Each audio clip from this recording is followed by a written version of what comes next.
All right, welcome to another episode of the SWISH Show, and as always, I'm your host, Ryan Tuckwood. Today's guest is joining us live in the studio, which is pretty random and pretty rare, all the way from Brisbane, Vegas. He's running an electrical contracting company in Brizzy that provides a range of services, with their main expertise lying in the solar installation division.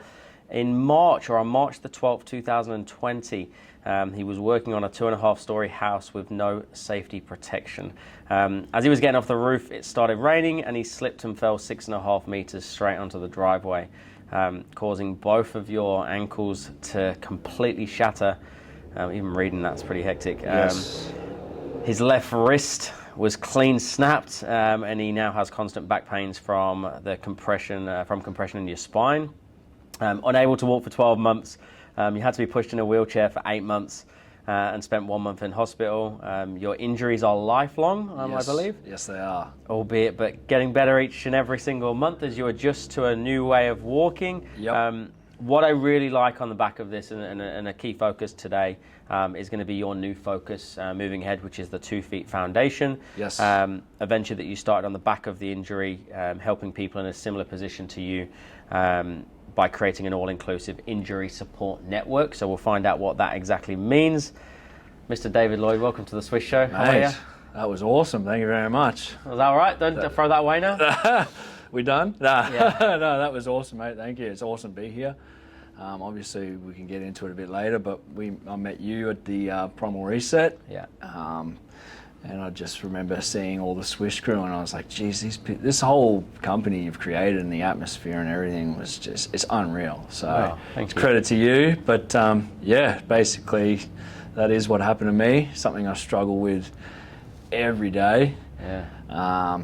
But yeah, it's just day by day, I guess. Yeah, so, man. We'll go deep into it, and I appreciate what you said there as well about the team here, and I think you almost epitomise that SWISH. The SWISH mentality of like be the change to see the change is one of our values, and you, mate, you've gone through some changes. I just walked in and everyone came running up and saying g'day. And I was like little puppies. Yeah. They're always pleased to see new people in the house. Yeah, it was really awesome, mate. Yeah, stoked to be here. So nice, man. That was a formal intro, obviously a bit of an overview of what has happened, and we can go deeper into that. But just for people listening, away from the injury, and we know that doesn't define you. Yeah. Like, who's David Lloyd?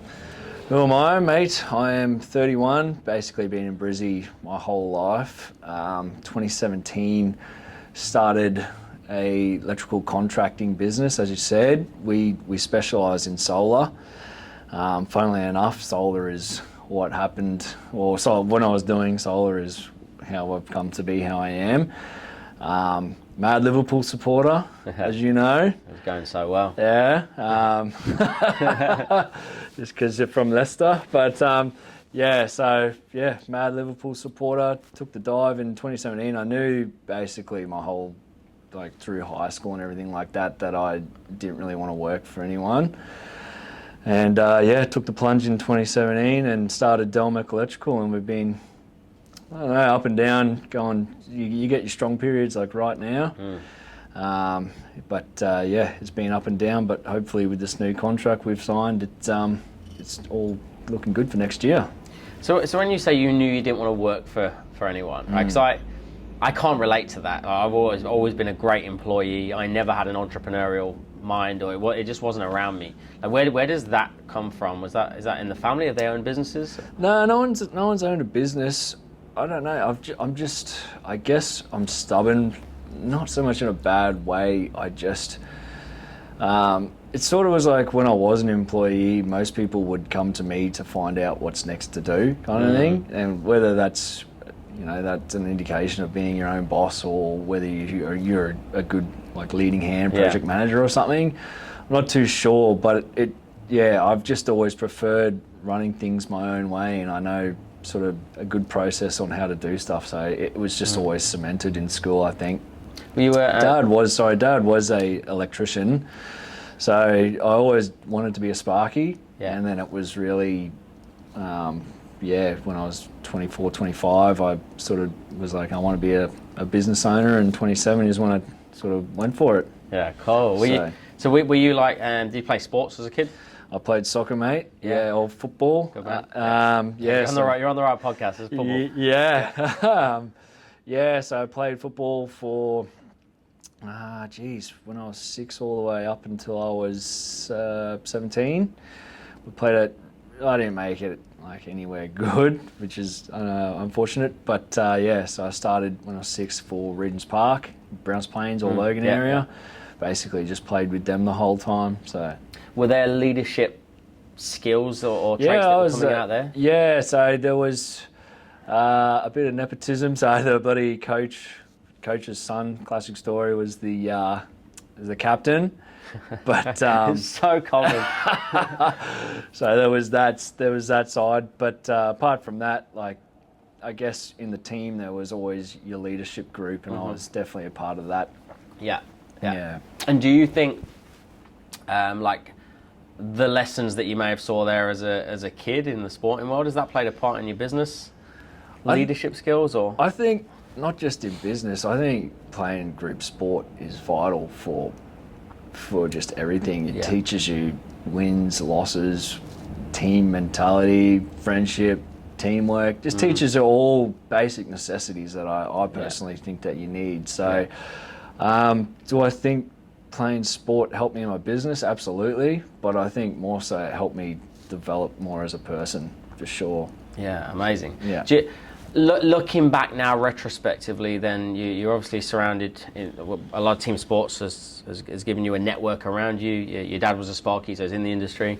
How and has that served you since the injury? Like, having people around you that...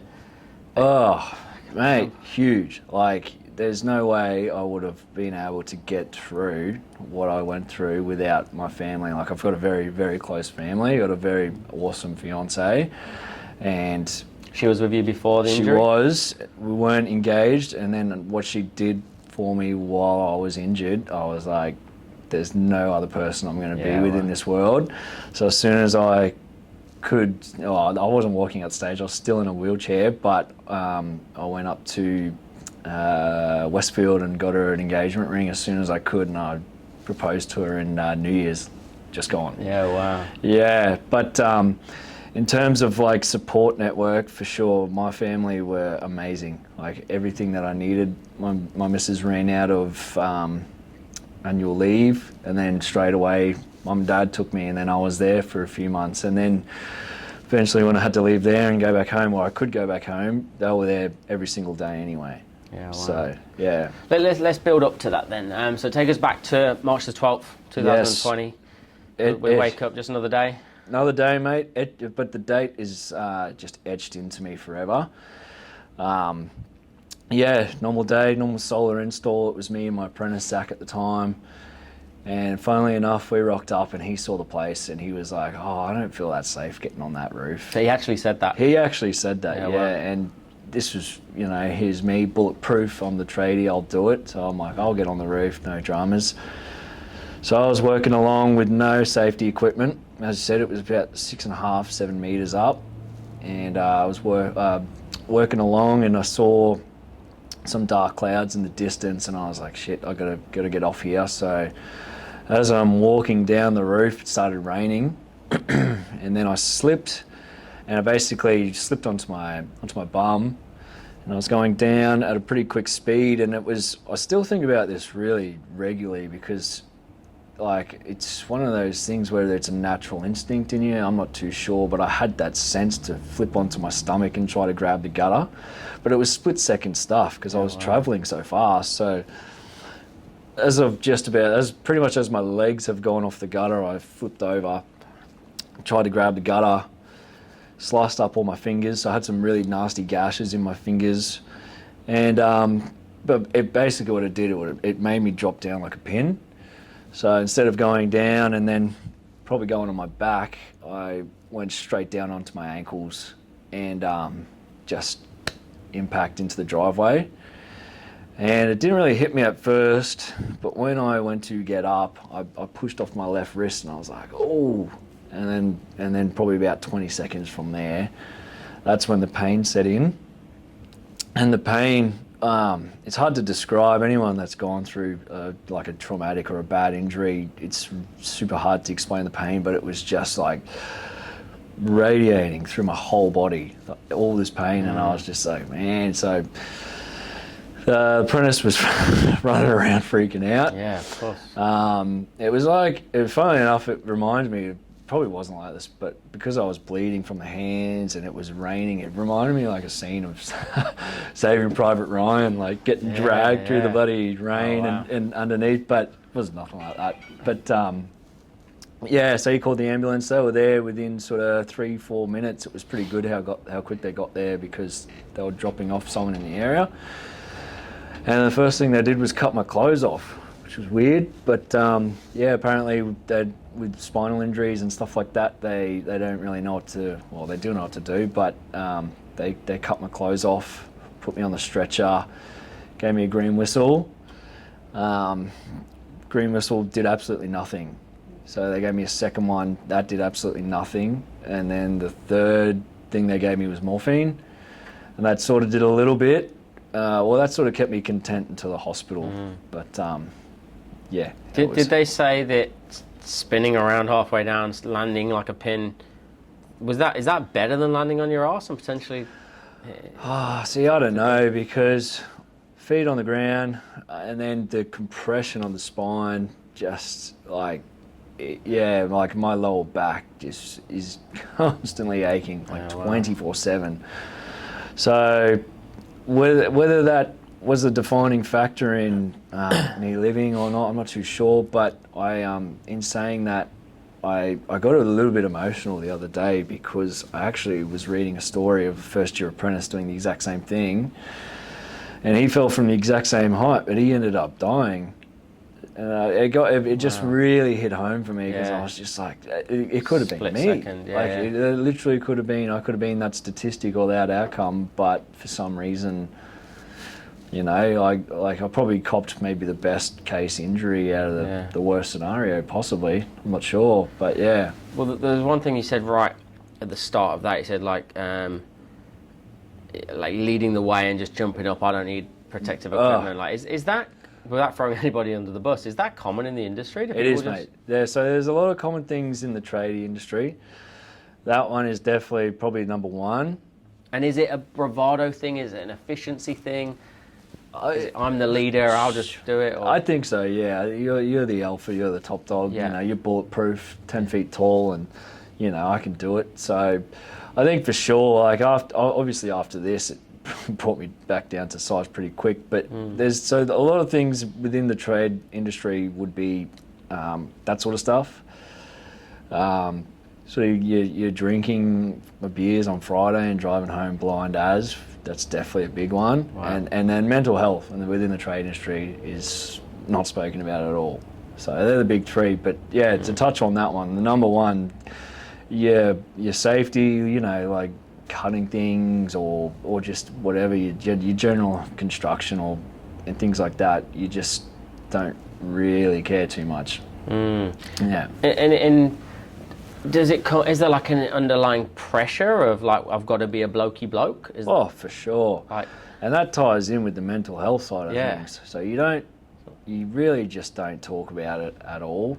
Now that I'm, you know, going through this traumatic, I was one of those guys, okay? So I was very stoic in a sense. I would never open up. I would never show any emotions. And it was basically just, you know, work all week, pub on a Friday, smash a few beers, drive home pretty bloody plastered, and then rinse and repeat. Yeah, wow. And so, you know, it took a really traumatic event for me to sort of wake up and realize, like, shit, this is a terrible way of doing things. But yeah, to go back to your question, it's just like you don't want to show that weakness, I guess. You don't want to be like, we're not going to call the job over this. It's just a 2-story roof. Yeah. Let's just get the job done. Yeah, that's it. So then we're now got whistles in mouth. We're going through all that pain. Yes. Zach's, bless him, freaking out. Like, he was freaking out big time. How old is he? 20. He was 21 at the time. And he was pretty new to work with you? Yeah. Oh no, he's been with me he's been with me for his whole apprenticeship, so I think that's why he was freaking out a bit more, because he's like saw me just go straight down, and then basically once that pain kicked in, I was like, So then we go to the hospital. Yes. Like, how are you got any sort of awareness of what's going on at that stage? Do you know how bad it is? Well, what happened was I went to hospital, and they go, oh, what's your pain rating out of 10? And I'm like, 10. This is literally the worst pain I've ever felt in my life. Where is the pain? Like everywhere. It was literally like, it felt like, first it was just radiating up my legs, and then it was just, I guess, from my back and my wrist and my legs, it was just everywhere. I just can't describe how bad it hurt. So I'm just like, pain is 10. I need you to do something. The green whistles did nothing. So they just pumped me full of ketamine, and it was like, the best way to describe it, and I don't know if everyone's watched this, but if you've watched the movie Get Out, where he sinks into the couch, that's exactly what it was like. It was just like I just fell through the bed, and I was just watching like this floating mess, watching all the doctors and stuff. But so yeah, what they did, they took me into the hospital, and I didn't really know how bad the injuries were until I got taken to the x-rays. And I remember the radiographer coming out, and he's like, mate, you've done a bloody good job here. And I was like, here we go. So they come out, and then you get taken back to the waiting area. There's like a team of plasterers that come, and they just wrap me up. So they wrapped up my wrist, wrapped up my legs all the way past my knees. So both legs, both wrists? Just my left wrist, and both my legs all the way up to my knees. And they were giving me laughing gas at that stage as well, so that's a bit of an experience. But yeah, so pretty much get taken into my own room in a public hospital, which is pretty awesome. And they said, because you've had so many bloody drugs inside of you, we're going to have to put a catheter in, which it's like, whenever I talk about it and start thinking back to all those times, I'm just like, man, it was just so terrible.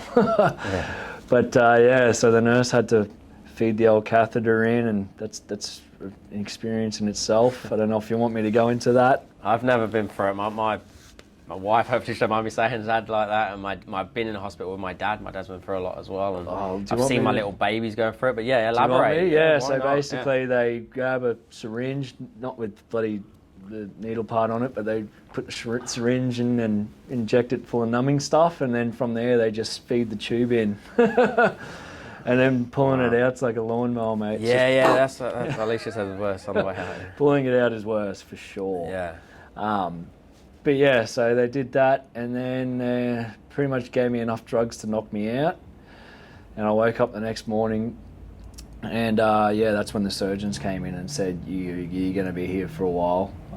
We can't operate on you for another 3 days because your ankles are so big.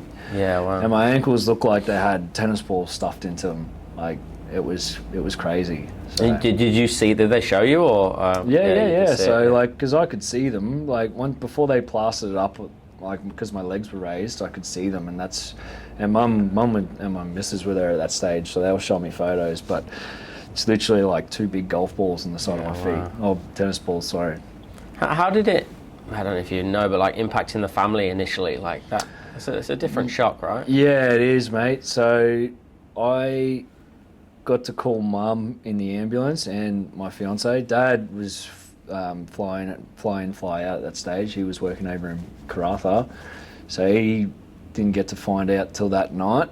But yeah, so Dad called. We called the ambulance. Ambo called mum, and I'm pretty accident prone, so mum was just like, what's he done now? Yeah. But this time it was pretty serious. And so she pretty much came straight to the hospital, and then my missus, who was working, she's a manager in Priceline in the city, she basically was like, I'm gone too.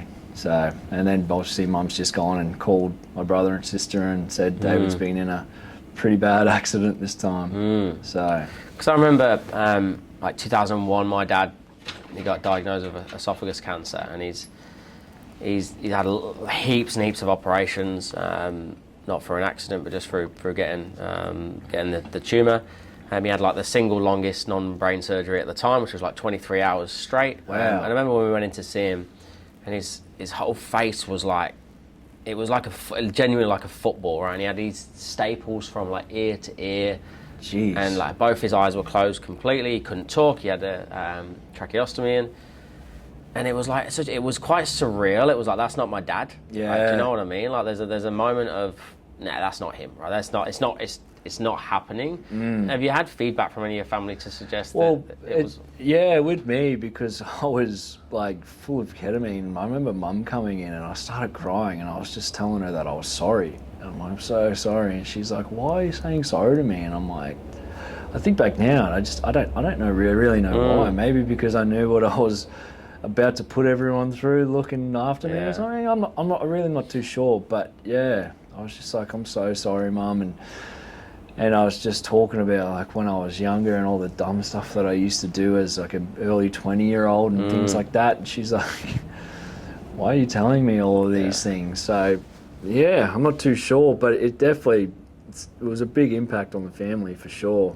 Well, because I know my dad, he said to us as often over the years that like he felt guilty, and it was like, I'm a burden on you right now. Like you're having to, you guys are fine, you can get on with your life, but you can't. You have to look after me. So I don't know. Was that? Oh, for sure. And I guess if we want to touch on the primal reset and how well that helped me as well, but that's, you got Luke Mathers that has helped me big time. But I think there was a lot of things going on, and from someone that never really spoke about his feelings or anything like that, to then having every sort of feeling just thrown at me. As I say, I was like a deer in the headlights. It's just like all this mental health problems just went bang and hit me.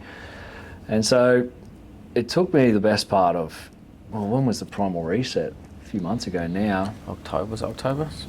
October? No, I don't remember the dates of it. But, it would have been 2 months ago. 2 months ago. So from March until, this October, or whenever it was, I was just a ball of mush. Anxiety through the roof, depression. So that's a year on from when it happened? Year on, and yeah, for sure. I just didn't, because I didn't know what to do. Like my whole life has completely changed. I'm never going to be able to walk properly ever again. Just in constant pain. So I think there was definitely there was a big part of guilt to me, especially with my dad, because it's funny how it worked out, because he was actually coming back from his swing. And then he ended up staying home for like 4 months. He just used up all of his annual leave, all of his sick leave to look after me, because I had to go to the doctors every single day. I ended up getting an infection in my right foot as well, which got to the point where it was getting pretty bad. So yeah, feeling guilty for sure is one thing that I felt when it happened. Yeah. So how have you dealt with that? Like how have you dealt with working with like Luke and well, like the best way is like I never would have reached out to maybe like doing a primal reset, I would have looked at that back in the day and just laughed at it. Who the hell would do that? You know? And then what I like to say is, when you hit rock bottom, which I definitely hit rock bottom, it's sort of how you climb out is how you defines how you're going to live the rest of your life. So from then on, it was either sink or swim. I was either going to let this injury get the better of me and I'll just give up, or I'll just push through and do everything that I can to not just get physically better, but mentally better. So I was, getting into podcasts. I was getting into just like podcasts and reading and just anything to try and help my mental health, because I wouldn't say that I've ever suffered from depression beforehand. Everyone's had their little mental health challenges, but from that point, from the accident, I was just, a ball of mush, big time. Yeah. So, because for those of people listening right now that don't know what Primal is, Primal was a 3-day reset that we did around mental health and mindset and goal setting, and there was sales and business and fitness orientation to it as well. So you're on there, like you're you're rock bottom. Yes. Right? So you're arriving on day one, pretty much rock bottom. I was coming out of it. But I didn't know how to deal with my emotions properly. Okay. So. How did that affect the relationship, mate? My partner Laura is amazing. Like, I just love it a bit. So she struggles with her own mental health battles, so she knew where I was coming from, and instead of getting frustrated with me, she would just help me no end. So, and that's the reason why after it all happened and she helped me the way she did, like if we will get a bit gross, like she had to get to the point where she was cleaning my bum after I'd gone to the toilet because I couldn't do it. And without hesitation, she'd just do it. And I'd be like, what? Like, yeah. That's like, me and my wife have spoke before about, like, imagine if I'm on, we've said it, imagine if I'm in a wheelchair, imagine if something happens to me. And it's like, yeah, of course I'll look after you. And it's one thing saying it, and it's another thing living it, right? Yeah, and like, I didn't really want to put her through that. Like, we all know what comes out of there, so I was like, no, I don't want to put you through that stuff, but without hesitation. How did you feel through that? Because there's a level of, like, dignity and... So in hospital, I remember the first time, because I was on that many drugs that I hadn't gone to the toilet in about 3 days. And so it was just all built up. And then they were like, nah, we need you to go to the toilet. So then they started giving me laxatives. And then it finally got to that stage. I couldn't shift off the bed or anything, so you have to use a bedpan. And if you've ever seen a bedpan, you look at it and you go, what the hell? Like, it's so small. You just, this thing's gonna 3 days. This thing's gonna overflow. But so they gave me the bedpan, and Laura was in the room with me, and I was like, I'm gonna rip every cord out of my body here. There's no way I'm gonna do this. I just want to go to the toilet. It's self-dignity, you know. Of course, You lose all of that. But laxatives kicking in, had to get onto it. And, you know, I talk about the hospital a lot. The hospital was really great when I was in there. Not so great when I was out, which is why, obviously, we can touch on it. Went down the 2 feet path. But, you know, like, the older nurses would just get in there and they didn't care. But the new, like, younger nurses would just sort of give you the one wipe and, you're done, and you know you don't really want to ask someone to wipe give your bum. Another wipe. So you're just like, okay. And so I'd tell Laura that, and I feel gross, and she'd just be like, just roll me over and finish it off. So it was one of those things where you take the relationship from, you know, to the next level. How long were you together before the accident? We've been together since 2017, so 3 years. So not that fresh, but definitely not. It's still a deeper level. Definitely not enough to, you know, get to that level. Wow. I'm going to make sure my missus listens to this podcast, going, just so you know, people do this. Oh, yeah, mate. It was, I really didn't expect her to be how she was, but she was just like, put the glove on and that's get in phenomenal. there. So you just touched on it there. You said the doctors at the hospital were amazing whilst you were there. Yeah. And I know we touched on this at Primal as well, but you said that there wasn't a lot of support post hospital. No, mate. So I was sort of physio there every day, and I don't know, like I held a bit of a grudge for him, but I've just left it now. You know, it's like, what's the point of holding a grudge against someone? But so every day he would just tell me everything that I wanted to hear. We'll see you every day. We'll make sure you're doing this. We'll make sure you're doing that. Blah blah blah. And then as soon as I left the hospital, and to this day, I haven't heard anything from him. Wow. So it was part of the support whilst you're in hospital, part of the physio, Yeah. And so, once I left, didn't hear a single word from him. And then, like, this was when I hurt myself, was kicking off right when COVID was just going into full swing. Yeah, March. Yeah. So, like, I was in hospital when it, like, all the crazy lockdowns and toilet paper and all that sort of jazz was happening. So when I was talking to them, they go hand in hand. Lockdowns and the toilet roll thing. Yeah. Yeah, it was a weird thing for the missus to come in every day and be like, oh, it's so bizarre out there. It's just like a ghost You'd have been town. Disconnected, right? Yeah. From the world. Yep. Were you watching the news every day? Nah. depressed enough, right? Yeah, pretty much. Like I guess I was on such heavy drugs as well that I was asleep for most of the time as well. Like I'd have a pain button, and then you hit the pain button, and then that just shoots. I can't remember what it shot into me, but it just shoots you, and then you're pretty much like sleeping most of the time. So, wow. But I missed a lot of it. And then when when she would come see me after work, she'd be like, "It's bloody crazy out there. Just the toilet paper going off and no one on the roads and stuff like that." So it was a very strange time for me. A lot of people were like, "You couldn't have timed injuring yourself any better." So, but what about them coming to visit you? Did that get impacted at all? Family, for sure. At one stage, they made it just one family member could visit me. Yeah. Whereas before, like, my mum and dad would see me every day. Laura would see me every day. My brother and sister, and that would pop in most days.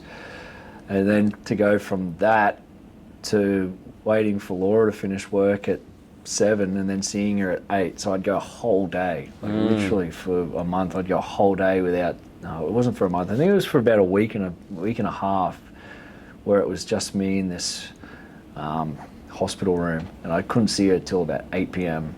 What's going through your head on those days, or even at night when they leave for the night and you're just left there laying by yourself? Yeah. As I said, like I just got smacked with every emotion that I've ever felt, and feelings that I'd never felt before. Just crying a lot, just thinking like, what am I going to do? Like, got the business, and I was still taking. This was another thing with Primal Reset as well, is that I obviously run the electrical business, so I was still somewhat taking phone calls, trying to run my in the Spark. hospital. Yeah, I'm on drugs, on painkillers, trying to tell people what to do or what's happened to me, and I just never had that proper time to heal. And I thought it's so important that you just have to disconnect and work on yourself and heal yourself, because I just went from March until Primal Reset just continually working still, and I'm like, I'm still, I'm still working, but I'm as who I am as a person, I've completely changed. Yeah, it was really like a weird thing to try and navigate through, for sure. So when they came to you and said, right, we're letting you go, you're going out, like, do you remember that conversation? Oh, it was a mix of emotions, because they were like, yep, you're going, and then when I was saying that I was supposed to go, they came in and they said, oh, we don't know if we're ready yet, so we might have to keep you here for another few days. And I was like, nah, get me out of here now. I don't, because I didn't have a shower for a whole month. They can just basically rag you down, because I couldn't. Like, if I was to get up and sit on the side of the bed, the blood going through my feet and everything, it would just be like crazy pain. Wow. So I could only sit on the side of the bed for like literally 10 seconds. So for pretty much like a whole month, I was just lying down in this bed getting sponged, like Bart Simpson, if you watch the bloody The Simpsons. But I was basically like that. The rag on the stick, just clean you down and sitting on a bedpan. But yeah, when they told me I could go, there was a lot of hoops that I had to jump through, because I live in a 2-story house. So they're like, oh, we don't know if you can go home, because if there's a fire, you're not going to be able to do anything. You're going to be screwed. And so they go through like how the building is and stuff like that. It was it was weird. Hey. So you obviously came out and then we're back home. Like, what's that first night like? Oh man, just relief, I'd say. Relief, but also... Was there a fear? Because I guess the hospital was like a safety zone for a while. Yeah, that's what I was about to say. So there's relief, but there's also like, well, now I'm on my own. So, basically got home, and I've got 2 pretty big dogs. So to try and keep them away from me, and one of them actually jumped on my feet. We got Uber Eats one night, and the big boy just jumped straight on my foot, and I was crying in agony. It was so sore. But when I got home, it was like, basically it was just more trying to get into work. Like, as I said, I just didn't have any time to switch off and go, right, I'm basically scarred for life with this stuff. How am I going to try and help myself? It was like, nah, you're going to work on building your business back up, because I was in the rears. Because there's real world logistical issues around not working for that long. So right? there was that. There's relief, but it was like relief and then instant like, holy shit, I don't have any money. I've got because I've had to pay the employees, and then I've got to pay accounts, and then there's obviously no money coming in, but all money going out. So it got to the stage where my business and my personal bank accounts are in arrears. There's no money at all. And for anyone listening as well, if you are a director, there's a director's insurance that you're supposed to have. So you got work cover, workers cover for your employees, but there's one for directors as well, which I didn't know about. Yeah. Which you'd think they'd tell you when you set up the policy, but I think they should. They should. They should, but I didn't know, and half of it's my fault, I guess, for not asking the question. But so I didn't get any payouts. I didn't get anything. It was just fall on my feet, went in a hospital, no money whatsoever, and that was me. That was like. So I'm dealing with the injury, and then I'm dealing with that, and that's why I just keep going back to like the emotions that I went through. Did you ever feel like actually giving up? Oh, mate, big time. A lot. Like there was times where I was just like, oh, I can't walk. I'm stuck at home. I'm dead broke. It's like those thoughts creep into you all the time. Yeah. I'm just like, well, there's no point in me being here. I'm only being a burden. Did you verbalise it to Laura or family? No, not at all. As I said, like I was still, like because it was fresh, and as I said, the tradie mentality, like that side of mental health and chatting about that stuff, it's just non-existent. Yeah.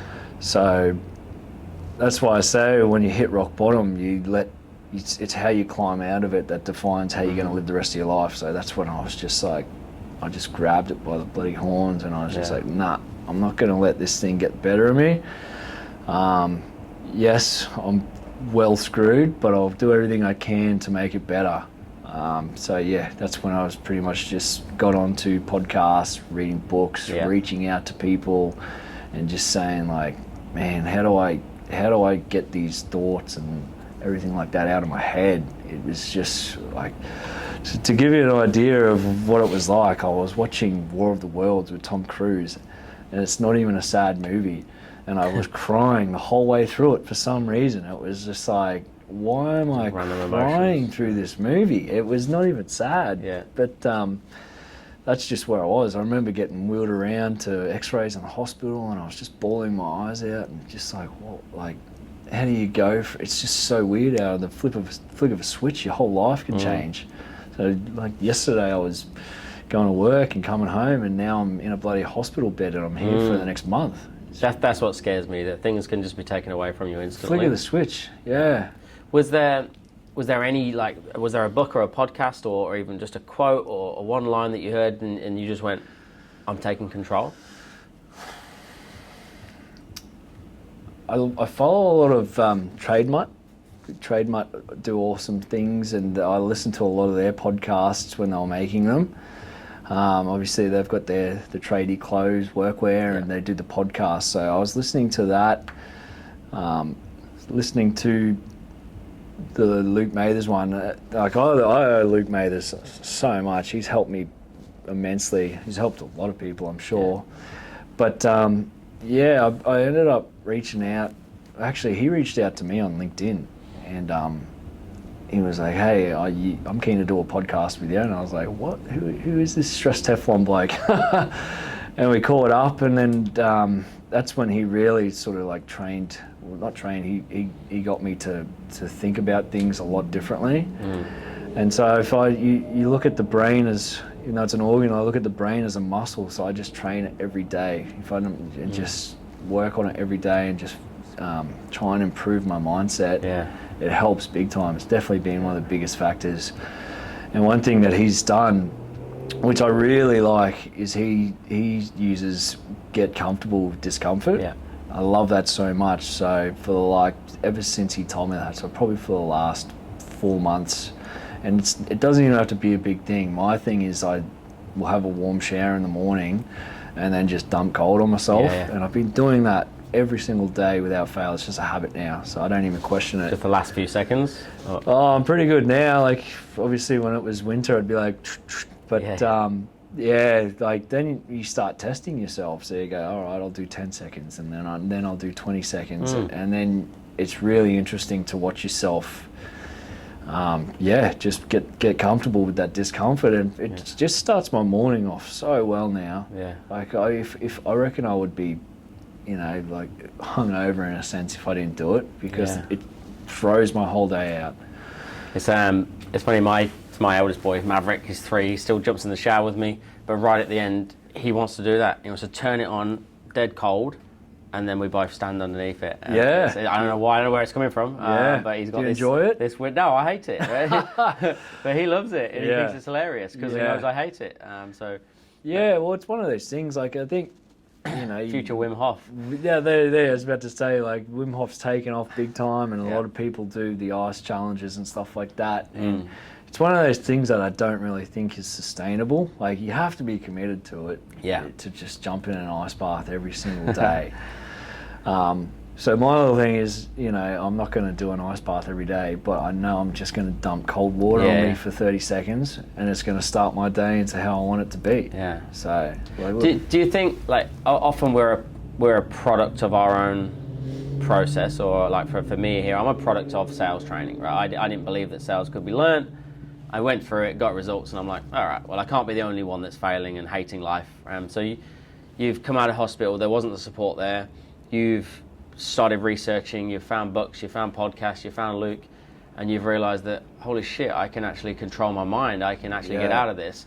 Was that the kicker for 2 Feet Foundation then? Big time. There's that for sure, and it was also the fact that it didn't sit well with me that there wasn't really, from what I could find, a support network where you could find someone that not necessarily went through the same injury as you, but maybe they've gone through something traumatic, and you just, because as I say, like, when you go through something like that, you want to find common ground with someone. It's like, for me, I was in hospital and I was like, shit, I'm the only one going through this, or I don't know anyone else that's going through this. Like, if I reach out, say to you or someone and be like, hey, my ankles are broken, you're gonna, be like, oh, blah, blah, blah, but you're not gonna sort of understand. Sure. So, there was that aspect to it, but definitely the support as well. Like, I've got 3 pillars that I've built for 2 Feet Foundation. So the first one is connection. You want to find that person or people or group or whatever, and find that core network. And then the second pillar is support. So then once you've found that, you have that support network and you can check in or you can help each other. And the third is gratitude, because once you've gone through that tough time, like for me, I'm not in the clear, but I've gone over that huge hill and I'm coming down. So I went through a terrible time. I can sit back and say, that was the worst part of my life. I'm going to let that define who I am, or I'm going to let my actions define how I'm going to, I'm going to let what I do after define who I am, not what I went through. So the mission of 2 Feet Foundation now then is to support all the people that have been through a trauma in general, or is it an accident? Is it like a niche? It doesn't have to be an injury. It's like talking about like my dad going through cancer, those types of people. Oh, for sure. Yeah. Just anyway, I put myself down as the injury support network, but I've spoken to. So I run a podcast as well. It's on Spotify if you want to look it up or any of that. But what's it called? Just so we know. 2 Feet Foundation. Yeah. Look it up on that. But and it's really weird how quickly it went. Like, it started blowing up a bit, because I've got to speak to awesome people like Josh McGuire. Yeah, you got some elite sports. Yeah, Gavin Fraser, NRL, Jason Kadee from Brisbane Bullets captain. But I think the one that really went and started getting, like, it was getting about 5,000 downloads a month, which was crazy, was Brett Gibbons. And he was a South Australian police officer that got called out to it wasn't anything like what he was walking into. They just got a domestic disturbance. So he went from having a barbecue with all the coppers in South Australia to walking into this gruesome triple homicide scene. And what had actually happened was there was the schizophrenic neighbour had stolen his dad's shotgun. I think it was about 2 a.m. in the morning, going around to their house, blown the front door down, basically murdered 3 people, and then the wife was called the cops. So Brett Gibbons has gone there, domestic disturbance, found 3 badly murdered people. While he was scoping the house, the guy was waiting for him, shot the gun and like blew half of his jaw off. Wow. Yeah, and so then like that, where we spoke about that and he spoke about his experience, what actually happened was South Australian cadets, or the South Australian police played that episode for their cadets to listen to, which was pretty cool. So then from then on it was, so cool. Yeah, it was, I was like, wow, I'm absolutely blown away by that. So then that, and then he also, I was talking to him a couple of weeks ago and he said that that episode has gone even further into a politician, and they're going to look into doing some sort of policy or something like that. So something as little as, not little, but something as like that one conversation can have that ripple effect. And, you know, next thing it's being played for the South Australian police cadets. That's really pretty cool. Awesome to think about. Well, we look at like impact, don't we? And we get where the common phrase is things don't happen to you, they happen for you. Yep. In that sense, it's happened for a lot of other people, right? So what you've been through, although it might not seem like it at the time, it's happened for the greater good of many, many people now moving forward, because they get to hear this message, right? Yeah, and that's one of the things that I think as well, like I've always been pretty, like I've always wanted to help people. It just took a super terrible time in my life to find like my purpose. And we all like, I got so caught up in trying to make 2 feet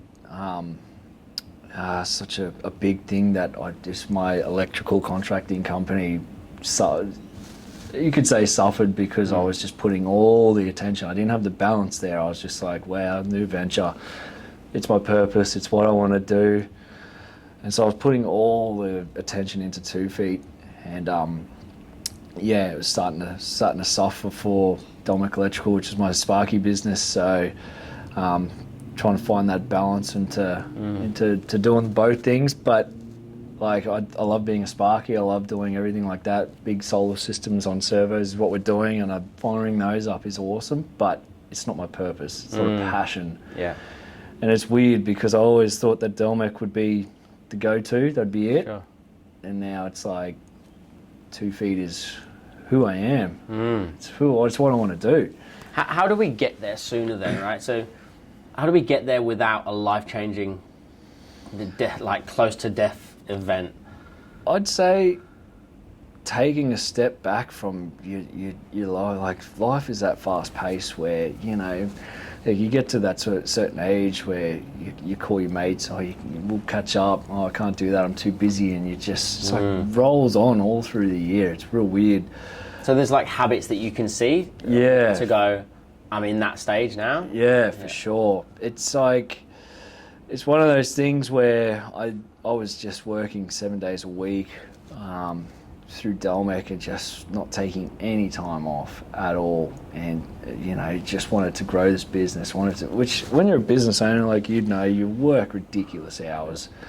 Like I worked 7 days a week for 2 years straight pretty much, and then when I went through this injury, I look back and I go, like, working so hard, and then next thing it's all been stripped away from me, and what's left there in the end, it's like family, it's connection, it's support, it's having that support network. And so it put a lot of things into perspective for me. Yeah.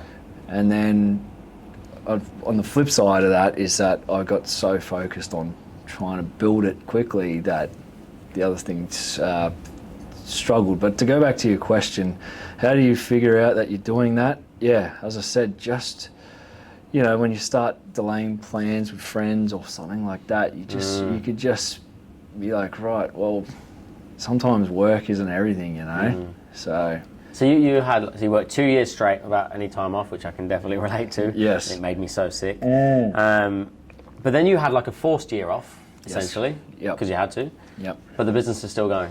Yes. So even with a year, if I'd have said Yeah. Before accident, you can have a year off, all right? You're going to chill out for a bit. There you go. You'd be convinced your business would go under, right? Yeah. In a year. And the thing is, it's funny you say that because it almost did. Like I was in the rears, but rather than it going and folding, I was like, "There's no way." Like it's business is your baby, you know what I mean? Yeah. Like you don't just start a business for it to fail. You want to do well. So yeah, when it was getting like that, I was like, "There's no way I'm going to let this thing just fold." So yeah, it was. Yeah, it was tough times, but we're going all right.